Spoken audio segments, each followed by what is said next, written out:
We're here at the Bengaluru Tech Summit, but this conversation is not about tech, but about Bengaluru, because with me is one of the top VCs, one of the top faces of Bengaluru, Prashant Prakash, as well as Malini Goel, who have together launched that Unboxing Bengaluru initiative, which has come up with some fascinating data insights into how this city is growing, where it stands in comparison with not just Mumbai and Delhi, but in terms of global standards, what the key issues are, some fascinating data points that's come up from this survey that you've done, Prashant, including the fact that this is number 3 city categorically as far as India in terms of stature, in terms of business is concerned, but it's also something that's fast catching up with Mumbai and Delhi.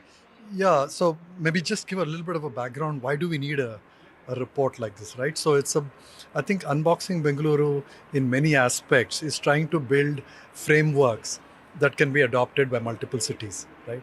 And this is one such framework where we believe that cities are economic engines today in our country, but there is a lack of data in terms of benchmarking one city and really understanding multiple dimensions, talent, livability, the tax contributions of the city. So we wanted to bring all of that as a data mirror in one place.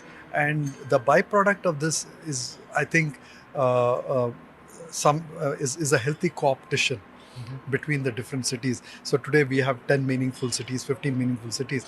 But as a country, given the urbanization, we need to have 100 meaningful cities.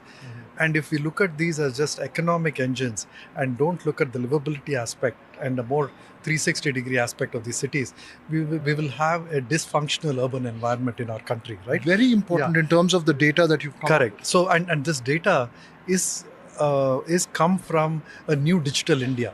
So why would this report not have been possible 5 years ago? Because we didn't have enough digitized. So we have been able to leverage this digital data from government. Many government sources have been digitized.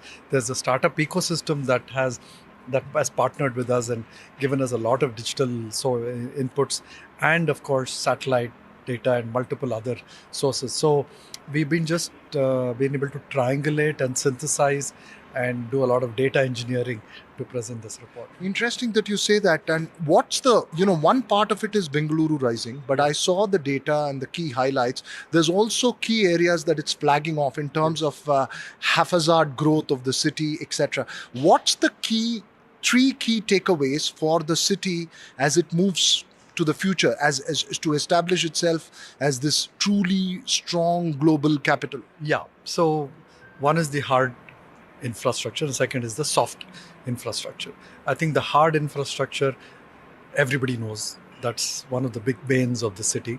Undercapitalized, underinvested, and not greatly governed, right? So all of this are known problems.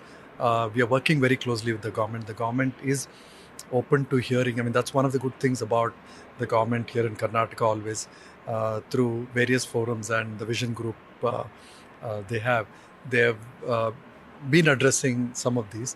But I think the more important aspects are the soft infrastructure of the city, right? This includes the quality of air. This includes the greenery, the level of concretization that we have in the city, the type of talent. I mean, India no longer can be in the lower end of the talent, even in the IT ecosystem, right? We need to be able to punch way above where we have been. I mean, if we need to be relevant in this people plus AI world, or the next generation of precision manufacturing that we were speaking about today. So in all these areas, I think Bangalore has to reinvent itself in terms of the deep tech spaces and bring in a new model for collaboration of IP-based product development and IP-based industry, right? So really a bigger challenge to be relevant globally as an economic powerhouse. And perhaps change that trend in India itself to sort of be the leader as far as that trend is concerned. Yes, very much, right? So that's been the kind of the story so far. The playbook, whether it's the public sector the IT industry, the startup industry, and now we are saying the deep tech industry. I think in all these areas, hopefully, the city will continue to provide a playbook that can be replicated across the country.